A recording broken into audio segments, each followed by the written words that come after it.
আসসালামু আলাইকুম স্যার, আপনার সবাই ভালো আছেন?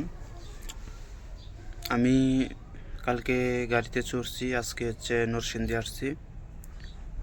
এখানে আমার এক শিষ্যের বাসায় আসছি নরসিংদী।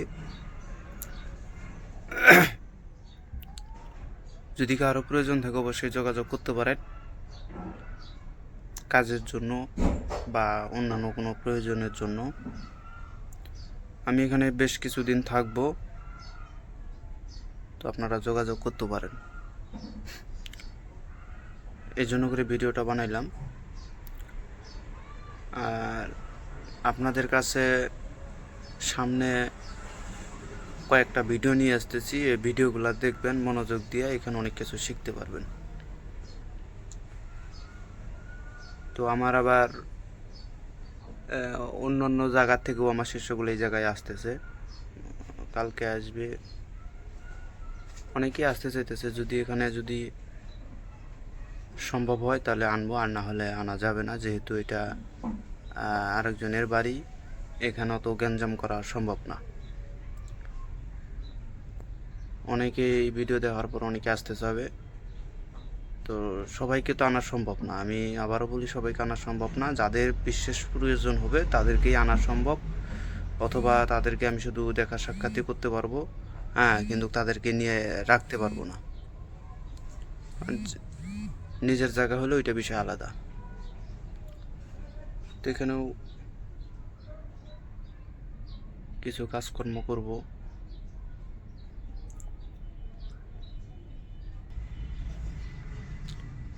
আপনাদেরকে আমি দেখাবো কিভাবে রাশি কাটে, কিভাবে দশা কাটে, কিভাবে বন কাটে, এগুলো প্র্যাকটিক্যালি করে দেখাবো এখানে।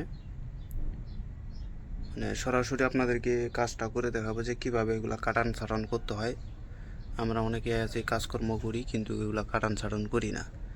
এগুলা যদি কাটান ছাটান না করেন ভাই, আপনি যত বড় ধরনের একজন কবিরাজ হন, আপনি একটা চুলো বাঁকা করতে পারবেন না।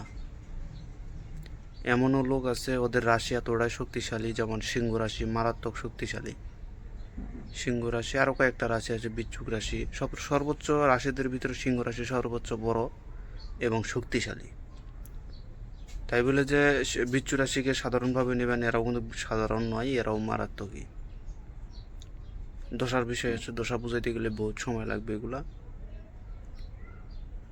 বনের বিষয় আছে, বন কিন্তু বহুত প্রকারের আছে। এমনও বন আছে যেগুলো শরীরের সাথে রাখলে কারোরই ক্ষমতাই নেই যে ওর একটা চুল নড়াইয়া দেখাইতে পারে।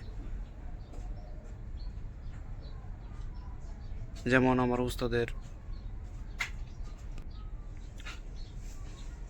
এই বাম হাতের ভিতরে তাবিজ আছে, একদম কাইটে তাবিজ ঢুকানো।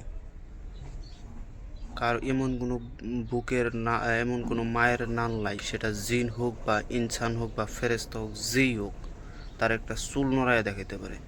স্বয়ং আজরাইল আইসা কবে যে বাবা তোর জান কবজ করবার চাই, তুই যদি অনুমতি দিস তাহলে আমি তোর জান কবজ করব। এরকমও তাবিজ আছে। তো ওগুলা তাবিজ কিন্তু কাটান ছাটান করা অসম্ভব, কোনো কবিরাজের দ্বারাই সম্ভব নয়। আর কোনো কবিরাজ সাধারণ পাবলিককে কখনোই ওই সব বন দেয় না বা দিবেও না। ওগুলো শুধুমাত্র কবিরাজদের জন্য করে বিশেষ, সাধারণ মানুষের জন্য করে যেগুলো হয় ওগুলো সাধারণ, যেগুলো আমরা কাটান করতে পারবো। তো ওগুলো যদি কাটান ছাটা না করতে পারেন তাহলে কিন্তু কাজকর্ম হয় না, এটা মাথায় রাখবেন। তো আপনাদেরকে আমি প্র্যাকটিক্যালি দেখাবো কীভাবে কাজকর্ম করতে হয়, এবং আরও কিছু কাজ আছে যেগুলো যেমন এখান থেকে দেশ বিদেশেও কাজ করা যায়, ওগুলোরও পদ্ধতি আমি কিছুটা ভেঙে দেবো, পূর্ণাঙ্গ ভাঙা যাবে না, কেননা অনলাইনের ভিতরে এখন কবিরাজের অভাব নাই। এরা আমার বহুত ভিডিও, বহুত ডায়েরি, বহুত অনেক কিছুই মনে করেন যে কপি হয়ে গেছে গা। এই যে আমি আপনাদেরকে বুঝাইতেছি, এই বুঝগুলা শেষ হই না। অনেক কবিরাজ আছে আমার ইউটিউব চ্যানেল দেখার পরে তারা এই বুঝগুলো শুই না, তাদের ইউটিউব চ্যানেলে এভাবে যা বুঝাইয়া দেয়, তখন সে একজন মহৎ কবিরাজ হয়ে যায়। মানুষ মনে করে সে একজন ভালো কবিরাজ, আসলে সে যার কাকে কপি করে এগুলো করতেছে সেটা জানে না। সেজন্য করে সব কিছু ইউটিউবে বলা যায় না ভাই, এগুলো পার্সোনাল কিছু বিষয় আছে। তো সবাই ভালো থাকবেন, খোদা হাফেজ, আসসালামু আলাইকুম। যদি কারো প্রয়োজন হয় আমার সাথে এসে যোগাযোগ করতে পারেন। বর্তমানে আমি নরসিংদী আছি।